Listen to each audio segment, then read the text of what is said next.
In this video, we will discuss the types of corporations in greater detail. Corporations are important institutional units. They drive the production and exchange of goods and services in an economy. In macroeconomic statistics, there are three general types of corporations: legally constituted corporations, quasi-corporations, and notional resident units. A legally constituted corporation simply refers to a legal entity that was created to produce goods or services for the market. These entities are set up to be a source of profit or other financial gain for its owners. They are collectively owned by shareholders who have the authority to appoint directors responsible for the general management of the organization.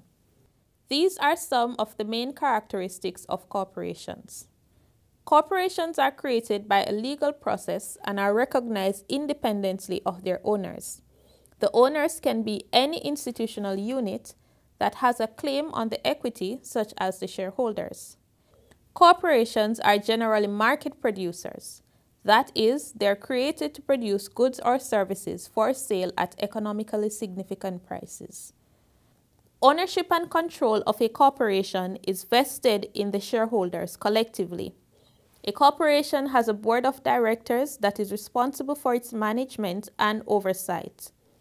The board of directors is usually appointed by the collective vote of the shareholders. In the event of liquidation, the shareholders are entitled to a share in the net worth after all liabilities have been settled. If a corporation is declared bankrupt because its liabilities exceed the value of its assets, the shareholders are not liable to repay the excess liabilities. In addition to legally constituted corporations that we just discussed, the term corporations also include quasi-corporations, cooperatives, and notional resident units. Some unincorporated enterprises function in all or almost all respects as if they were incorporated. Such enterprises are termed quasi-corporations. A quasi-corporation may be an unincorporated enterprise that is owned by a resident institutional unit. It should have sufficient information to compile a complete set of accounts and should be operated as if it were a separate corporation. For these units, the relationship to their owner is like that of a corporation to its shareholders. Or an unincorporated enterprise may be one that is owned by a non-resident unit. In this case, it is deemed to be a resident unit because it engages in significant amount of production in the economic territory over a long or indefinite period of time. There are three main types of quasi-corporations.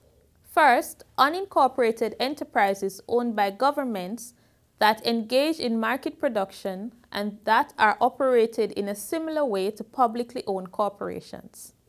Second, unincorporated enterprises, including unincorporated partnerships or trusts owned by households that are operated as if they were privately owned corporations. Third, unincorporated enterprises that belong to non-resident institutions. These are referred to as branches.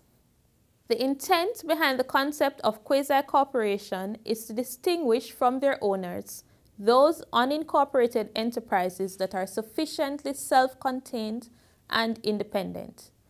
For a quasi-corporation to be treated as a separate institutional unit from its owner, it must have its own value-added, savings, assets, and liabilities. Despite its size, if an enterprise is not in fact operated like a corporation and does not have a complete set of accounts, it cannot and should not be treated as a quasi-corporation. Cooperatives are set up by producers to market their collective output. The profits are distributed according to their agreed rules and not necessarily in proportion to shares held, but effectively they operate like corporations. Similarly, partnerships whose members enjoy limited liability are separate legal entities that behave like corporations. In effect, the partners are at the same time both shareholders and managers. We are all familiar with the financial relationships between residents and non-residents. However, in macroeconomic statistics, a non-resident cannot own land, natural resources, or other immovable assets in your economy, although they are legally permitted to do so. Therefore, if a non-resident legally owns any of these in your economy, the compiler must first create an artificial unit, a notional unit, in the economy that would own the land. The non-resident then owns that notional unit. Notional resident units are artificial units created to record ownership of immovable assets that are legally owned by non-residents.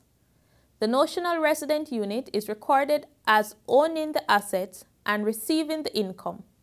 The legal owner, the non-resident, owns the equity in the notional resident unit and then receives the income from the notional resident unit in the form of property income. The only exception is made for land and buildings in extraterritorial enclaves of foreign governments such as embassies, consulates, and military bases that are subject to the laws of the home territory and not those of the territory where they are physically situated.